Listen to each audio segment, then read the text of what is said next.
देखिए, अरविंद केजरीवाल जी और जितने और नेता थे, उन्होंने इस बेंच को हाथ जोड़ के प्रार्थना की कि भाई आप इस केस को किसी दूसरी बेंच को दे दीजिए, क्योंकि हमारे दिल में एक रीजनेबल एप्रीहेंशन है कि हमें इस बेंच से न्याय नहीं मिलेगा।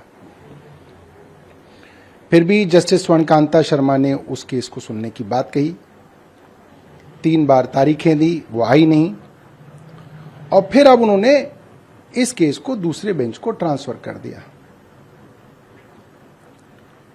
और फिर उन्होंने कंटेम्प्ट की प्रोसीडिंग्स आम आदमी पार्टी के कई नेताओं के ऊपर शुरू कर दी। मेरा मानना यह है, दिल्ली की मुख्यमंत्री रेखा गुप्ता ने भरे टीवी के प्रोग्राम में यह बात कही कि राउज एवेन्यू के स्पेशल सीबीआई के जज से सेट करके एक्साइज केस के अंदर डिस्चार्ज हुआ। हम लोगों ने इसको कई बार मीडिया में उठाया, सोशल मीडिया में उठाया। मैंने खुद दिल्ली हाई कोर्ट के रजिस्ट्रार साहब को पत्र लिखा है 31 मार्च को कि इसके ऊपर आप कंटेम्प्ट प्रोसीडिंग शुरू करिए। मैं हैरान हूं कि कंटेम्प्ट प्रोसीडिंग्स हम पे शुरू कर दी गई और मुख्यमंत्री पे नहीं की गई।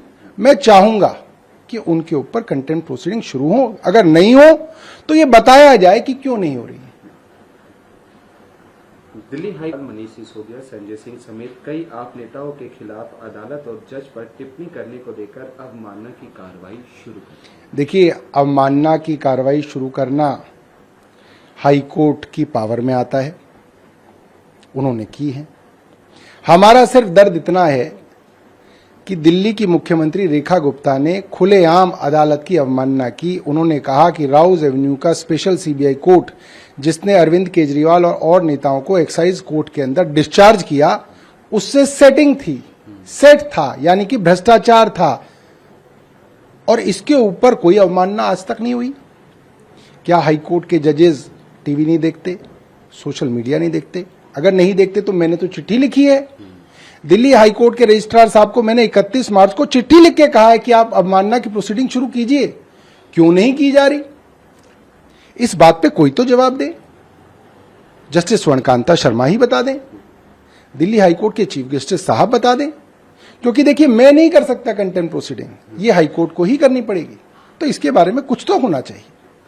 प्रधानमंत्री नरेंद्र आज से 5 देशों के दौरे पर जा रहे हैं। सबसे पहले वो यूएई जाएंगे। यह दौरा ऐसे समय पर हो रहा है जब ईरान और अमेरिका इजराइल के बीच तनाव बहुत बढ़ रहा है। देखिए, वो तो जब जंग शुरू होने वाली थी उससे एक दिन पहले भी इजराइल गए थे, और कई लोग मान रहे हैं कि उन्हें मालूम था कि इजराइल और ईरान की जंग होने वाली है।